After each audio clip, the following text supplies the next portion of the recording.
আচ্ছা, একটা কথা বলো তো, পলিটিক্যাল একাডেমি অফারের পর অফার আনছে আর এখনো তোমরা বসে আছো। পরীক্ষা কিন্তু আর মাত্র 1.5 মাস বাকি। আমার এই 1.5 মাসে কিভাবে পড়তে হবে আমি কিন্তু তোমাদের বলে দিয়েছি। কোন কোন ইম্পর্টেন্ট পার্টগুলো পড়বে তাও কিন্তু আমরা আলোচনা করছি। পলিটিক্যাল একাডেমি যে অফারটা এনেছে মক টেস্টের উপরে, আমরা বলেছিলাম তোমাদের মক টেস্ট কত দেবো বলেছিলাম, আমরা মক টেস্ট দেবো বলেছিলাম 100। সেখান থেকে মক টেস্ট কত দিচ্ছি 150 টপিক ওয়াইজ মক টেস্ট। তার পাশাপাশি তোমাদের কত পাচ্ছ, আরও 50টা মিসলেনিয়াস মক টেস্ট, অর্থাৎ মিক্সড মক টেস্ট পাচ্ছ। সব মিলিয়ে 200 মক টেস্ট পাচ্ছ। রাষ্ট্রবিজ্ঞানে একমাত্র একাডেমি যেখানে তুমি কিন্তু 200 মক টেস্ট পেয়ে যাচ্ছ। পরীক্ষার জন্য এটা সব থেকে তোমাদের কাছে চূড়ান্ত সুযোগ হতে পারে। মাত্র 499, এটা আজ থেকে তোমাদের অফারটা চালু হয়েছে। মাত্র 499 টাকায় তোমরা পেয়ে যাচ্ছ 200 মক টেস্ট। তাই আর একদম দেরি নয়, আজই ফোন করুন নিচে দেওয়া নাম্বারে। হ্যাঁ, শুধুমাত্র মক টেস্টের জন্য এই যে নাম্বারটি দেখছো এই নাম্বারেই কেবলমাত্র কল করবে। আর যারা এখন অ্যাডমিশন নিতে চাইছো আর এই 1.5 মাসের জন্য তোমরা সমস্ত কিছু পেয়ে যাবে। আগের রেকর্ডেড ক্লাস আমাদের অ্যাপে পাবে, আমাদের সমস্ত ক্লাসগুলো রেকর্ডিং হিসেবে পাবে, সমস্ত মেটেরিয়াল পাবে, মক টেস্ট পাবে, সব কিছু পাবে মাত্র 3000। এখনও যারা অ্যাডমিশন নাওনি অবশ্যই অ্যাডমিশন নিয়ে নাও। আর তোমাদের তো প্রতিদিন আমি চেষ্টা করছি ইম্পর্টেন্ট ভিডিওগুলো নিয়ে আসার। আর রাজনৈতিক তত্ত্বের উপরে তোমরা বলেছিলে যে স্যার রাজনৈতিক তত্ত্বের উপরে মক টেস্ট নিয়ে আসুন। চলো মক টেস্টগুলো একটু দেখে নিই। তার থেকে বড় কথা হচ্ছে এখন প্রশ্নগুলো তোমরা এই সহজ প্রশ্নগুলো কতটা পারছো সেটাকে দেখে নাও। আর পলিটিক্যাল একাডেমি তো মাঝে মাঝে আমাদের গ্রুপে মক টেস্ট নেবেই। একেবারেই তোমাদের কিন্তু মক টেস্টগুলো খুবই সহজ, বিভিন্ন বই থেকে এগুলোকে নেওয়া হয়েছে। তো সেইগুলো তোমরা বলেছিলে বলেই বিভিন্ন বই থেকে আমরা কিন্তু তুলেছি। চলো দেখে নেওয়া যাক এই মক টেস্টগুলো তোমরা এই সহজ মক টেস্টগুলোকে কতটা তোমরা করতে পারছো। কি বলছে, রাষ্ট্রবিজ্ঞান একটি গতিশীল শাস্ত্র, স্থিতিশীল শাস্ত্র, নিষ্ক্রিয় শাস্ত্র, অপরাসায়নিক শাস্ত্র। রাষ্ট্রবিজ্ঞান কি আমরা প্রত্যেকেই জানি, রাষ্ট্রবিজ্ঞান একটা গতিশীল শাস্ত্র, পরিবর্তনশীল শাস্ত্র, গতিশীল শাস্ত্র।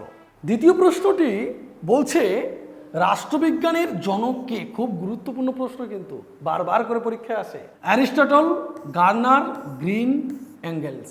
আমরা প্রত্যেকেই জানি যে রাষ্ট্রবিজ্ঞানের জনক হলো আমাদের অ্যারিস্টটল, তাই তো?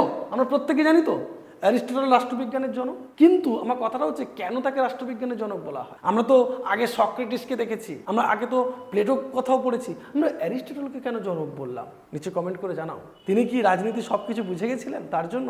অবশ্যই কমেন্ট করে জানাও কেন তাকে রাষ্ট্রবিজ্ঞানের আমরা জনক বলি। আরেকটা কথা তোমাকে বলে দিই, অ্যারিস্টটল কিন্তু তুলনামূলক রাজনীতির, কম্পারেটিভ পলিটিক্সেরও কিন্তু জনক বলা হয়। কেন বলা হয়? 158টি দেশের সংবিধান নিয়ে তুলনামূলক একটা পর্যালোচনা, তুলনামূলক একটা আলোচনা করেছিল। আমি অ্যারিস্টটলকে নিয়ে বলতে গেলে আধ ঘন্টা কেটে যাবে। এই জন্য ডিটেলস আলোচনার থেকে তোমরা কতগুলো করতে পারছো সেটাকে লক্ষ্য করার চেষ্টা করো। রাষ্ট্রবিজ্ঞানের ব্যবহারিক আলোচনার অন্তর্ভুক্ত। ব্যবহারিক কোনটা? রাষ্ট্রের প্রকৃতি, রাজনৈতিক প্রতিষ্ঠান, রাষ্ট্রের উৎপত্তি, রাষ্ট্রীয় আইন। কোনটা উত্তর হবে? রাষ্ট্রের ব্যবহারিক আলোচনার অন্তর্ভুক্ত কি? রাষ্ট্রের প্রকৃতি, রাষ্ট্রের উৎপত্তি, রাষ্ট্রের আইন, নাকি রাজনৈতিক প্রতিষ্ঠান? সঠিক উত্তর কি হবে? একেবারেই সঠিক উত্তর হচ্ছে রাজনৈতিক প্রতিষ্ঠান। রাজনৈতিক প্রতিষ্ঠান। পরবর্তী প্রশ্ন কি বলছে? বলছে রাজার উদ্ভব, রাজার ক্ষমতার উপর প্রজাদের নিয়ন্ত্রণ প্রভৃতি বিষয়ে আলোচিত হয়েছে। এটা কোথায় করা আছে? সংহিতায়, অর্থশাস্ত্রে, বেদান্ত শাস্ত্রে, না এদের মধ্যে কোনোটিই নয়? কি হবে? একেবারেই সঠিক উত্তর 4-এর সংহিতায়। একেবারে সঠিক উত্তর। পরবর্তী প্রশ্ন কি বলছে? পরবর্তী প্রশ্ন বলছে অর্থশাস্ত্রের রচয়িতা কে? অর্থশাস্ত্রের রচয়িতা কে? তোমাদের জন্য প্রশ্ন থাকবে কত সালে অর্থশাস্ত্র আমাদের কাছে রচনা করেছিল। এটা কিন্তু তোমাদের কাছে প্রশ্ন থাকলো। এবং আমরা জানি কৌটিল্য চাণক্য এই অর্থশাস্ত্রটি রচনা করেছেন। অর্থশাস্ত্রের রচনা কে করেছেন? কৌটিল্য, চাণক্য, তাই তো? আর একটা নাম আছে, কি নাম সেটা কমেন্ট করে জানাবে। আধুনিক রাষ্ট্রচিন্তার জনক কাকে বলা হয়? আধুনিক রাষ্ট্রচিন্তার জনক আমরা প্রত্যেকে জানি মেকিয়াভেলিকে আধুনিক রাষ্ট্রচিন্তার জনক বলা হয়। তিনি সর্বপ্রথম আধুনিক রাষ্ট্রচিন্তার জনক কোন হিসেবে বলা হচ্ছে, কিভাবে, কেন বলা হচ্ছে তোমরা নিশ্চয়ই জানো। আর এই মেকিয়াভেলিকেই কিন্তু তিনিই সর্বপ্রথম কি করেছিল, কোন বিষয় থেকে পৃথক করেছিল? ধর্ম থেকে রাজনীতি, রাজনীতি থেকে ধর্ম, এই দুটোকে বিভাজন করেছিল, পৃথক করেছিল সর্বপ্রথম কে? মেকিয়াভেলি। পরবর্তী প্রশ্ন দেখো, নীতিশাস্ত্র থেকে রাষ্ট্রবিজ্ঞানকে বৈজ্ঞানিক পদ্ধতির সাহায্যে সর্বপ্রথম আলোচনা করেন কে? Pollock, Lord Bryce, Machiavelli, Barker? অবশ্যই এক্ষুনি আলোচনা করলাম নিকালো মেকিয়াভেলি, নিকালো মেকিয়াভেলি। পরবর্তী প্রশ্ন বলছে, রাষ্ট্রবিজ্ঞান দীর্ঘ বিবর্তনের পথ ধরেই একটি সমাজশাস্ত্র হিসেবে আত্মপ্রকাশ করেছে, একথা সত্য, অসত্য, কল্পনা কোনোটিই নয়? একেবারেই এই প্রশ্নগুলো কিন্তু লাড্ডু প্রশ্ন। তাও এখানে যে 7টা প্রশ্ন রয়েছে কতগুলো ঠিক করো এই সহজ প্রশ্নে, সেটা আমরা কিন্তু দেখব। সত্য, একদম সত্য। পরের প্রশ্ন বলছে, বিষয় হিসেবে রাষ্ট্রবিজ্ঞানের বিবর্তনের প্রাথমিক পর্ব রচিত হয়েছে ইংল্যান্ডে, রোমে, গ্রিসে, মার্কিন যুক্তরাষ্ট্রে। সর্বপ্রথম আমরা কোথায় দেখেছি? একেবারেই সঠিক, সর্বপ্রথম আমরা গ্রিসে দেখেছি। পরবর্তী প্রশ্ন, রাষ্ট্রবিজ্ঞানের বিবর্তনের ইতিহাসের সঙ্গে যার নাম ওতপ্রোতভাবে জড়িয়ে রয়েছে তিনি কে? Harold Lasswell, Francis Lieber, Adam Smith, Lord Bryce. খুব গুরুত্বপূর্ণ প্রশ্ন। রাষ্ট্রবিজ্ঞানের বিবর্তনের ইতিহাসের সঙ্গে যার নাম ওতপ্রোতভাবে জড়িয়ে রয়েছে কে? Francis লাইবার, Francis লাইবার। খুব গুরুত্বপূর্ণ প্রশ্ন এটি। পরবর্তী প্রশ্ন বলছে, রাষ্ট্রবিজ্ঞানকে একটি নগর ও নাগরিক বিষয়ক শৃঙ্খলা এই অর্থে বিচার করেছেন কে? গ্রিক দার্শনিকগণ, উদারবাদীগণ, ফ্যাসিবাদীগণ নাকি মার্ক্সবাদীগণ? কে করেছে বলো, কে করেছে? কি বলছে? রাষ্ট্রবিজ্ঞানকে নগর ও নাগরিক বিষয়ক শৃঙ্খলা কারা করছে, কারা করতে পারে? একেবারেই সঠিক যে গ্রিক দার্শনিকগণ, তখন নগর রাষ্ট্রের কথা এরা বলছে। পরবর্তী প্রশ্ন বলছে, প্রাচীন গ্রিসে কোন ধরনের রাষ্ট্র ছিল? এটা তো আরো সহজ প্রশ্ন। দাস রাষ্ট্র ছিল, নগর রাষ্ট্র ছিল, সামন্ত রাষ্ট্র ছিল, জনকল্যাণকর রাষ্ট্র ছিল? আমরা প্রত্যেকেই জানি নগর রাষ্ট্র ছিল। ছোট ছোট সিটি স্টেট গড়ে তোলার কথা বলা হতো, সেটাকে বলা হতো কি? আমাদের সিটি স্টেট। আর মূলত রোমে কি গড়ে তোলা হতো? রোমে ছোট ছোট নগর রাষ্ট্রগুলিকে বলা হতো সিভিটাস, তাই তো? ছোট ছোট রোমের যে নগর রাষ্ট্রগুলো ছিল সেগুলোকে বলা হতো সিভিটাস। পরের প্রশ্নটা কি বলছে? বলছে শিকাগো গোষ্ঠীর অন্তর্ভুক্ত আচরণবাদী রাষ্ট্রবিজ্ঞানী কে? এটা গুরুত্বপূর্ণ প্রশ্ন। David Truman, James Bryce, Plato, John Locke? এ দুটো তো হবেই না, কখনো এটা হতেই পারে না। একজন মাত্র ব্যক্তি এখানে আমরা দেখতে পাচ্ছি, সেটা কে? অবশ্যই ডেভিড ট্রুম্যান, শিকাগো গোষ্ঠীর অন্তর্ভুক্ত। এরকম জার্মান থেকে শুরু করে আমাদের ইংল্যান্ড থেকে শুরু করে সমস্ত এই গোষ্ঠীগুলোর কারা কারা সদস্য ছিল তোমাদেরকে জেনে রাখতে হবে। পরবর্তী প্রশ্ন হচ্ছে, 1948 খ্রিস্টাব্দে সমাজবিজ্ঞান গবেষণা পর্ষদের সভাপতি পদে কে নির্বাচিত হন? 1948 সালের কথা বলছে, কিন্তু কে সভাপতি কে ছিল? Pendleton Herring, David Easton, Herbert Simon, Lord Bryce? নাম দেখে কিন্তু বলে দেওয়া যায়, এলিমিনেশন পদ্ধতির মধ্য দিয়ে প্রশ্নের উত্তর কিন্তু করা যায়। এই তিনটে কোনোটাই হবে না, পেন্ডেলটন, হ্যারিং। পরবর্তী প্রশ্ন বলছে, আচরণবাদের প্রতিক্রিয়া হিসেবে উদ্ভূত তত্ত্বটি কি? আচরণবাদের প্রতিক্রিয়া হিসেবে কোনটা গড়ে ওঠে? নয়া উদারনীতিবাদ, উত্তর আচরণবাদ, বিবর্তনবাদ নাকি মার্ক্সবাদ? প্রত্যেকটা তত্ত্বগুলো কিন্তু খুবই খুবই তোমাদের কাছে গুরুত্বপূর্ণ। প্রত্যেকটা তত্ত্ব যদি ভালো করে তুমি বুঝতে পারো তাহলেই কিন্তু এটা করতে পারবে। একেবারেই উত্তর আচরণবাদ, একেবারেই উত্তর আচরণবাদ। আচরণবাদের দৃষ্টিভঙ্গিতে মূলত কি বলা হয়েছিল? আচরণবাদী দৃষ্টিভঙ্গিতে পরিসংখ্যান, বিজ্ঞানসম্মতভাবে পর্যবেক্ষণ, নিরীক্ষণ, এই সমস্ত বিষয়গুলোকে ভৌত বিজ্ঞানের যে সমস্ত বিষয় সেই রকমভাবে গবেষণামূলক একটা দিক গড়ে তোলার চেষ্টা করা হয়েছিল। অর্থাৎ আচরণবাদী দৃষ্টিভঙ্গি মূলত বিজ্ঞানসম্মত দৃষ্টিভঙ্গিকে নিয়ে আসার চেষ্টা করেছিল। মূল্যবোধ সেটাকে পুরোপুরি বাতিল বলে ঘোষণা করেছিল। মূল্যবোধ নিরপেক্ষ যে ব্যবস্থা সেটাকে গড়ে তোলার চেষ্টা করেছিল। তাই তারপরে কিন্তু এখানে 8টা এই যে আমাদের রয়েছে আচরণবাদ, এখানে কিন্তু আচরণবাদ 8টি বৈশিষ্ট্য প্রথমে দিয়েছিল। 8টি বৈশিষ্ট্য দিয়েছিল কি কি সেটা তোমরা অবশ্যই কমেন্ট করে জানাবে, এখানে আলোচনার সময় নেই। 8টি বৈশিষ্ট্য যে দিয়েছিল, কে দিয়েছিল? ডেভিড স্টোন কিন্তু দিয়েছিল। পরবর্তীকালে ক্রেড অফ রেলিভেন্স অর্থাৎ 7টি বৈশিষ্ট্য কিসে দেওয়া হয়? 7টি বৈশিষ্ট্য দেওয়া হয় এই উত্তর আচরণবাদের মূল 7টি বৈশিষ্ট্য, যেটাকে ক্রেড অফ রেলিভেন্স বলা হয়। এটা তিনি কখন দিচ্ছেন? তার পরবর্তীকালে কিন্তু এই 7টি যে বৈশিষ্ট্য সেটাকে তিনি দিয়ে রাখছেন। সেখানে আবার তিনি কি করছেন? সেখানে তিনি কিন্তু আচরণবাদে আবার এই মূল্যবোধ বিষয়টাকে কিন্তু ফিরিয়ে আনছেন। এটা কিন্তু এর মধ্যে পার্থক্য গুরুত্বপূর্ণ। পরবর্তী প্রশ্নটা কি বলছে? রাষ্ট্রবিজ্ঞানে মূল্যবোধের আলোচনাকে ফিরিয়ে আনতে চান কে? মূল্যবোধের আলোচনাকে ফিরিয়ে আনতে চান, দেখো এক্ষুনি বললাম, আচরণবাদীরা, উদারনীতিবাদীরা, উত্তর আচরণবাদীরা, বহুত্ববাদীরা। তাহলে কি হবে? উত্তর আচরণবাদী। আলোচনার মধ্য দিয়ে কিন্তু তুমি প্রশ্নের উত্তর করতে পারবে। আমাদের প্রত্যেকটা টপিক ধরে ধরে কিন্তু আলোচনা করা হয়েছে। কোথায়? ইউটিউবে হয়তো অতটা করা সম্ভব হয়নি, আমাদের পেইড গ্রুপে পুরো বিষয়গুলো নিয়ে আলোচনা আমরা করেছি। সেখান থেকে এই প্রশ্নগুলো জলের মতো তোমরা সবটাই করতে পারবে। পরবর্তী প্রশ্ন দেখো, বলছে বিংশ শতাব্দীর বিস্ময় হিসাবে পরিচিত কোন রাষ্ট্রবিজ্ঞানী?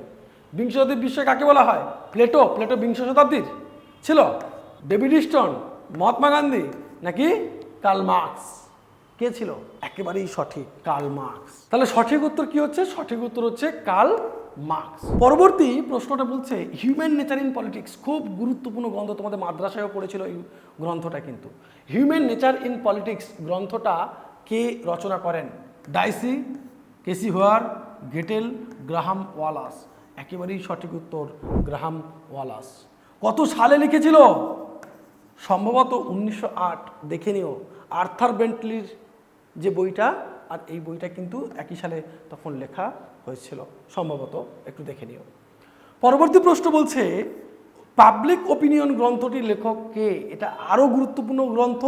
অ্যারিস্টটল, গার্নার, লিপম্যান, নাকি ব্লুন্টসলি? কী হবে? পাবলিক ওপিনিয়ন এই গ্রন্থটা কার লেখা? অবশ্যই লিপম্যানের লেখা পাবলিক ওপিনিয়ন। পরবর্তী প্রশ্ন বলছে প্যারিসে কোন খ্রিস্টাব্দে আন্তর্জাতিক রাষ্ট্রবিজ্ঞান সম্মেলন অনুষ্ঠিত হয়েছিল? খুবই গুরুত্বপূর্ণ প্রশ্ন।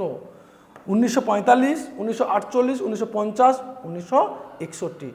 কত সালে হবে? একেবারেই সঠিক উত্তর কি? একেবারে সঠিক উত্তর 1948।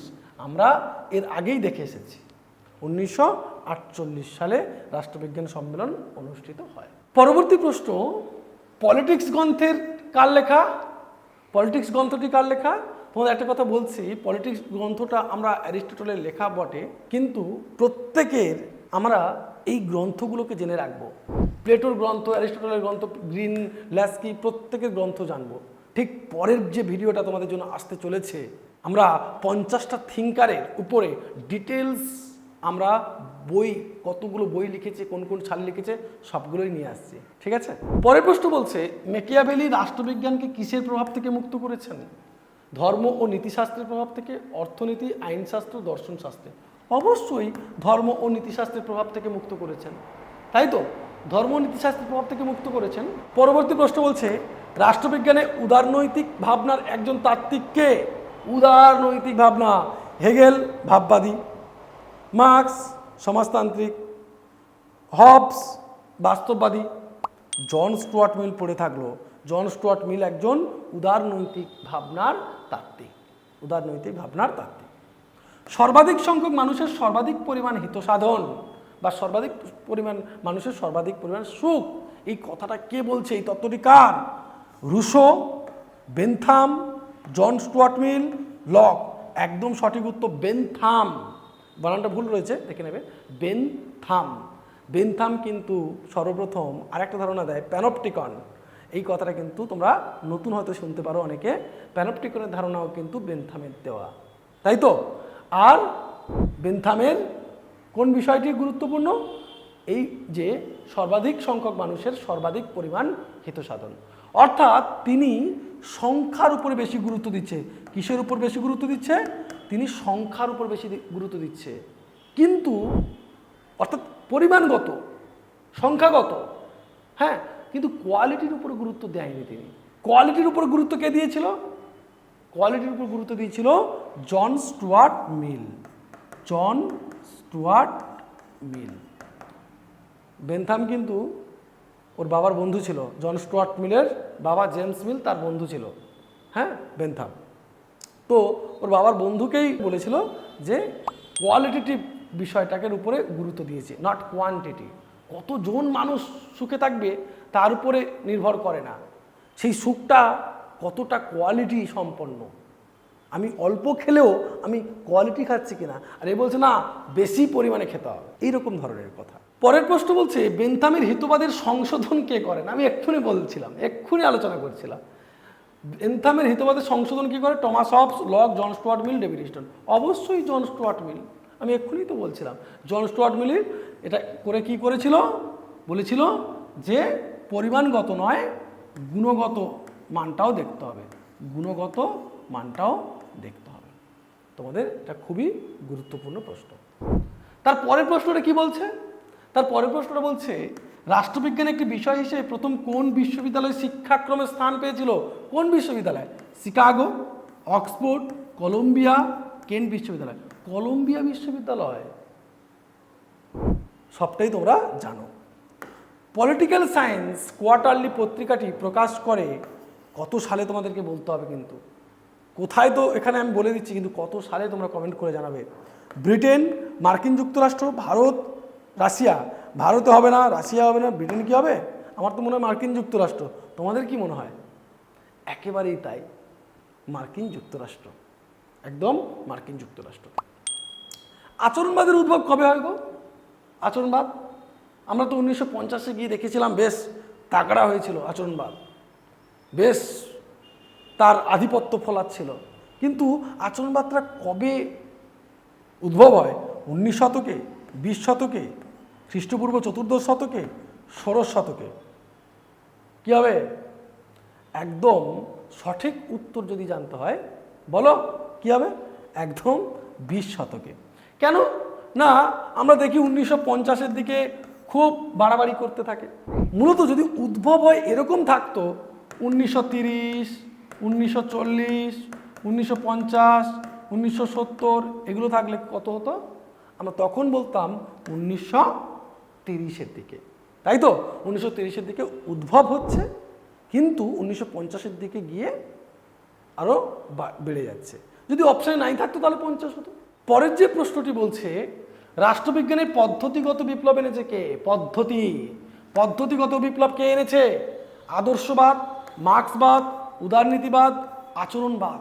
আহা, বিপ্লবের কথা বলছে, তাহলে কি হবে? একেবারেই সঠিক উত্তর হচ্ছে আচরণবাদ, পদ্ধতিগত বিপ্লব। কোন পদ্ধতিতে আলোচনা করব? মানুষের আচার আচরণকে নিয়ে আলোচনা, বিজ্ঞানসম্মত পদ্ধতিতে আলোচনা করব, না ওই সাবেকি আমলের কথায় পড়ে থাকবো? ভাববাদের দৃষ্টিভঙ্গিতে মুরগি আগে না ডিম আগে? বলো কোনটা আগে? সেই কথা, ভাববাদী দৃষ্টিভঙ্গি নয়, এটা হবে আচরণবাদ, পদ্ধতিগত বিপ্লব আনছে, মার্ক্সবাদ নয়।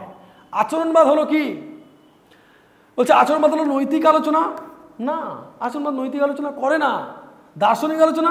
না, দার্শনিকরাই তো নৈতিক আলোচনা করে, মরালিটির কথা বলে, নীতি, নৈতিকতা, মূল্যবোধ তার কথা বলে। আচরণ কেন্দ্রিক আলোচনা, ঐতিহাসিক আলোচনা। তাহলে কি হবে? আচরণ কেন্দ্রিক আলোচনা, একেবারেই সঠিক উত্তর। আচরণ কেন্দ্রিক আলোচনা হচ্ছে আচরণবাদ, তাই তো নাকি? ভুল বললাম? পরের প্রশ্ন দেখো, বলছে আচরণবাদকে রাষ্ট্রবিজ্ঞানের একটি প্রতিবাদী আন্দোলন বলে অভিহিত কে করেছেন? প্রতিবাদী আন্দোলন রাষ্ট্রবিজ্ঞানের কি? আচরণবাদ। প্রতিবাদী আন্দোলন কে বলেছেন?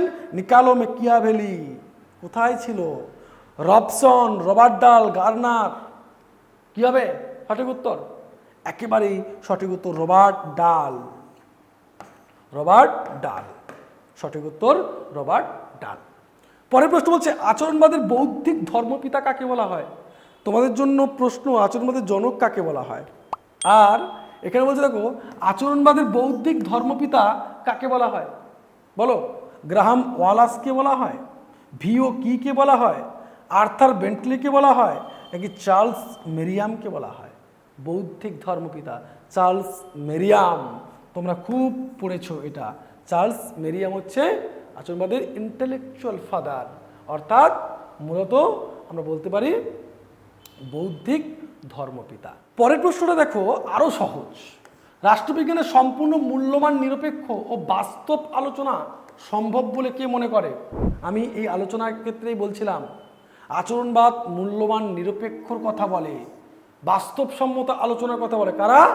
আচরণবাদীরা। পরের প্রশ্নটা কি বলছে? পরের প্রশ্ন বলছে গ্রিক শব্দ পলিস কথার অর্থ কি?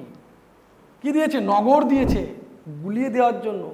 কিন্তু আমরা নগর রাষ্ট্র হিসেবে তো পড়ে এসেছি, নগর দিয়েছে, নগরে নাগরদোলা চড়বে। কেউ চড়েছো নাগরদোলা? একেবারেই সঠিক উত্তর, নগর রাষ্ট্র। পরের প্রশ্ন হচ্ছে পলিটিক্স শব্দটির উদ্ভব কোন শব্দ থেকে? সহজ প্রশ্ন এগুলো। ইংরেজি শব্দ, জার্মান শব্দ, রোমান শব্দ, গ্রিক শব্দ, কোনটি থেকে পলিটিক্স শব্দের উদ্ভব হয়েছে? কোনটি থেকে হয়েছে? একেবারেই গ্রিক শব্দ থেকে পলিটিক্স শব্দটির উদ্ভব হয়েছে। পলিটিক্স শব্দটি কটি গ্রিক শব্দ থেকে উদ্ভূত হয়েছে? দুটি গ্রিক শব্দ থেকে উদ্ভূত হয়েছে। কি কি? পলিটিক্স শব্দটি কটি গ্রিক শব্দ থেকে উদ্ভূত হয়েছে? বলো। দুটি গ্রিক শব্দ থেকে। কি কি দুটি গ্রিক শব্দ? অবশ্যই কমেন্ট করে জানাও।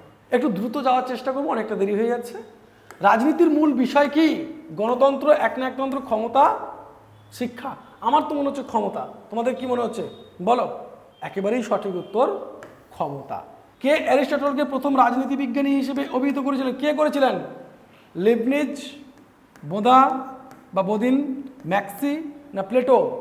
আমার তো ম্যাক্সি বলে মনে হচ্ছে, তোমাদের কি মনে হচ্ছে? 38-এর অবশ্যই ম্যাক্সি। পরের প্রশ্ন বলো, যে ব্যক্তি সমাজে বাস করে না সে হয় ভগবান না হয় পশু? এ তো ছোটবেলা থেকেই পড়ে আসছি। কে? অ্যারিস্টটল। কে বলছে? অ্যারিস্টটল বলছে।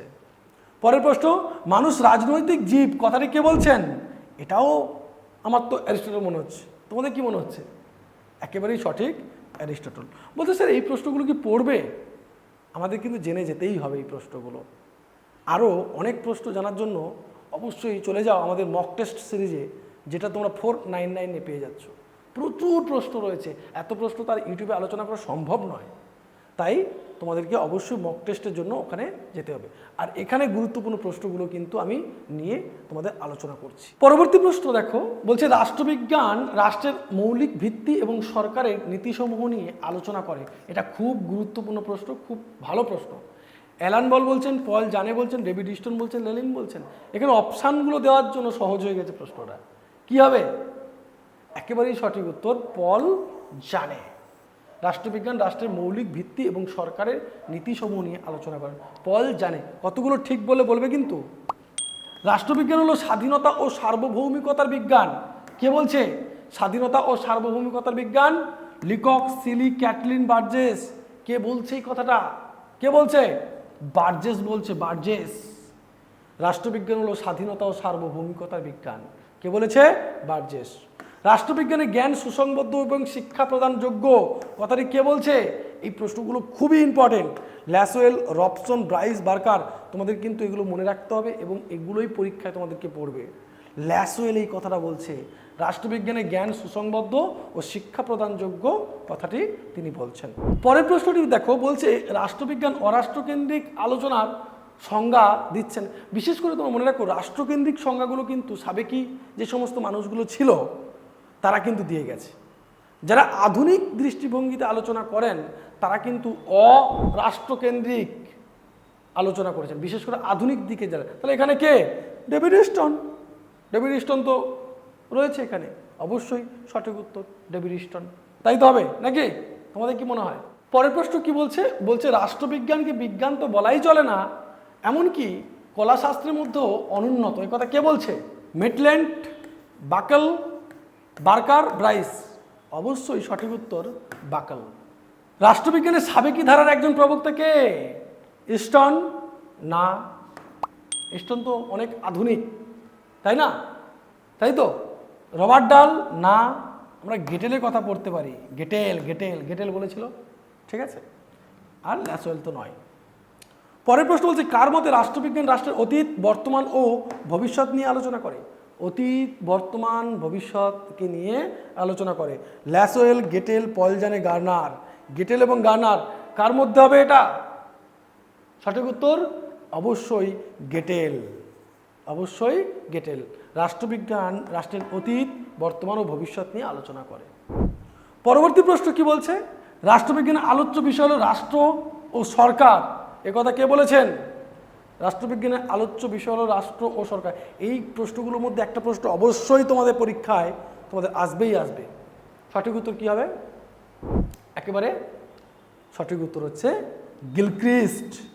গিলক্রিস্ট বলছে রাষ্ট্রবিজ্ঞানের আলোচ্য বিষয় হলো রাষ্ট্র ও সরকার। পরের প্রশ্নটা দেখো, বলছে রাষ্ট্রবিজ্ঞান কেবলমাত্র সরকারকে নিয়ে আলোচনা করে। একথা কে বলে? শুধুমাত্র সরকারকে নিয়ে আলোচনা করে ভাই রাষ্ট্রবিজ্ঞান। কে বলছে? একেবারেই সঠিক, স্টিফেন লিকক বলছে শুধুমাত্র সরকারকে নিয়ে আলোচনা করে, শুধুমাত্র সরকারকে নিয়ে আলোচনা করে। রাষ্ট্রবিজ্ঞানকে আবহবিজ্ঞানের সাথে তুলনা করেছেন কে? এটা আমি আগেও তোমাদের আলোচনা করেছি। মেটল্যান্ড, লর্ড ব্রাইস, ডেভিড স্টোন, গেটেল। কে আবহবিজ্ঞানের সাথে রাষ্ট্রবিজ্ঞানকে তুলনা করছে? অবশ্যই লর্ড ব্রাইস। পরের প্রশ্ন বলছে, রাজনীতির প্রথম বিজ্ঞানসম্মত ব্যাখ্যাকার কে? এটা স্বাভাবিক প্রশ্ন। Thomas Hobbes, James Mill, John Locke নাকি গেটেল? রাজনীতির প্রথম বিজ্ঞানসম্মত ব্যাখ্যাকার কাকে বলা হয়? বলো, সঠিক উত্তর কি হবে? কি মনে হচ্ছে? একেবারেই সঠিক উত্তর টমাস হবস। পরের প্রশ্নটা বলো, রাজনীতি হলো একটি সার্বজনীন কার্যকলাপ, কোনো নৈতিক নির্দেশ নয়। এটা একটা সার্বজনীন কার্যকলাপ, এটা কোনো নৈতিক নির্দেশ নয়। কথাটা কে বলছে? ব্রাইস, পোলক, অ্যালান বল নাকি রুশো? কে বলছে? রুশো তো হবেই না, ছেড়েই দাও রুশোর কথা। সঠিক উত্তর কি হবে? অবশ্যই অ্যালান বল। রাজনীতি হলো একটি সার্বজনীন কার্যকলাপ, কোনো নৈতিক নির্দেশ নয়। পরের প্রশ্ন বলছে, রাজনীতি হলো মূল্যের কর্তৃত্বমূলক বন্টন। এই প্রশ্নটা হাজারবার পরীক্ষায় পড়ে তোমাদের। কি লেনিন বলছেন, গেটেল বলছেন, ডেভিড স্টোন বলছে, গার্নার? অবশ্যই সঠিক উত্তর হচ্ছে ডেভিড স্টোন। পরের প্রশ্ন বলছে, the political system. Political system গ্রন্থটা কার তো জানি, এর প্রত্যেকটা গ্রন্থ তোমাদের মনে রাখতে হবে এই পরীক্ষার জন্য। একেবারেই ডেভিড স্টোনের লেখা পলিটিক্যাল সিস্টেম। আরও কি কি বই আছে আমি কিন্তু পরের ভিডিওতে আলোচনা করব, তোমরা কিন্তু সেগুলো দেখতে ভুলবে না। পরের প্রশ্নটা বলছে, রাজনীতি হলো জনগণের সমস্যা প্রশাসন বিষয়ক কার্যাবলীর সমষ্টি। কে বলছেন? সিলি বলেছেন, গার্নার বলেছেন, লিকক বলেছেন, প্লেটো বলেছেন। কে বলেছেন? একদম সঠিক উত্তর অপশান গার্নার। পরের প্রশ্নটি কি বলছে? বলছে রাজনীতি হলো সমাজের প্রতিরূপ। একথা কে মনে করছে? এটা তো সহজ প্রশ্ন। রাজনীতি হলো সমাজের প্রতিরূপ, কে মনে করেছিলেন? ডেভিড মিলার, তাই তো? সঠিক উত্তর কি হবে? অবশ্যই মিলার। আমরা একেবারে শেষ পর্যায়ে চলে এসেছি। তো শেষ পর্যায়ে মোটামুটি আর 4টি প্রশ্ন রয়েছে এবং তোমাদের জন্য আরেকটা আকর্ষণ রয়েছে যে আরও তোমাদের হোমওয়ার্ক করার জন্য 10টা প্রশ্ন দেওয়া রয়েছে। অবশ্যই তোমরা এই 10টা এক্সট্রা প্রশ্ন তোমরা বাড়ির জন্য করতে পারবে এবং আমাদের গ্রুপে সেটা লিখে জমা দিতে পারবে। আমাদের গ্রুপ বলতে হোয়াটসঅ্যাপ গ্রুপ, যেটা আমাদের ডেসক্রিপশন বক্সের নিচে দিয়ে দেওয়া হবে। সেই ডেসক্রিপশন বক্স থেকে তোমরা হোয়াটসঅ্যাপ গ্রুপে জয়েন করে যাও, এখনও যারা জয়েন করোনি। যেখানেই রাজনীতি সেখানেই বিরোধ, উক্তিটি কে করেন? এরকম উক্তি কে করবে? যেখানেই রাজনীতি সেখানেই বিরোধ। কে বলছে? অবশ্যই ওয়াসবি বলছে কথাটা, যেখানেই রাজনীতি সেখানেই বিরোধ। রাষ্ট্রবিজ্ঞান হলো রাষ্ট্রের জীবন ও ঘটনাবলী সম্পর্কিত বিজ্ঞান। কে বলছে? রাষ্ট্রবিজ্ঞান হলো রাষ্ট্রের জীবন এবং ঘটনাবলী সম্পর্কিত বিজ্ঞান। অ্যারিস্টটল, প্লেটো, গার্নার নাকি বুন্সলি? কে বলছেন? একেবারেই সঠিক উত্তর গার্নার। রাষ্ট্রবিজ্ঞান হলো রাষ্ট্রের জীবন ঘটনাবলী সম্পর্কিত বিজ্ঞান। রাষ্ট্রবিজ্ঞানের শুরু এবং শেষ রাষ্ট্রকে নিয়ে, শুরু এবং শেষ রাষ্ট্রকে নিয়ে আমরা প্রত্যেকেই জানি গেটেল, গার্নার, সিলি, ব্রাইস। প্রত্যেকেই জানি গার্নার, তাই তো? একদম সঠিক উত্তর গার্নার। রাষ্ট্রকে দিয়ে শুরু, রাষ্ট্রকে দিয়ে শেষ। একেবারে লাস্ট প্রশ্ন বলছে, রাষ্ট্রবিজ্ঞান হলো রাষ্ট্রের বিজ্ঞান। কে বলছেন? রাষ্ট্রবিজ্ঞান হলো রাষ্ট্রের বিজ্ঞান। একথা কে বলছে? একথা বলছে ব্লুমসলি। কে বলছে? ব্লুমসলি বলছে রাষ্ট্রবিজ্ঞান হলো রাষ্ট্রের বিজ্ঞান। তোমাদের আরও দেখো, তোমাদের অনেকগুলো প্রশ্ন তোমাদেরকে দিয়েছি, এগুলো উত্তর সবগুলো রয়েছে তোমাদের, একেবারে উত্তরগুলো দেখে নিতে পারো। তোমাদের এই যে প্রশ্নগুলো আছে দেখো, এই প্রশ্নগুলো আর আমি বলছি না, এই প্রশ্নগুলো কিন্তু এক্সট্রা 10টা প্রশ্ন দেওয়া আছে। গ্রামার অফ পলিটিক্স গ্রন্থটাকে লিখেছেন, খুব গুরুত্বপূর্ণ প্রশ্নগুলো রয়েছে এখানে, কিন্তু 10টা প্রশ্ন এবং উত্তরগুলোও দেওয়া আছে। এই প্রশ্নগুলো তোমরা যদি পেতে হয় আমাদের হোয়াটসঅ্যাপ গ্রুপে জয়েন করে যাও, পুরো পিডিএফটা ওখানেই আমি দিয়ে দেবো। ভিডিওটি শেষ অবধি দেখার জন্য আবারও বলবো সবাইকে ধন্যবাদ জানাচ্ছি। পরের ভিডিওগুলো আশা করছি দেখতে থাকবে, তার জন্য অবশ্যই সাবস্ক্রাইব করতে হবে আর বেল আইকনটা বাজিয়ে দিতে হবে।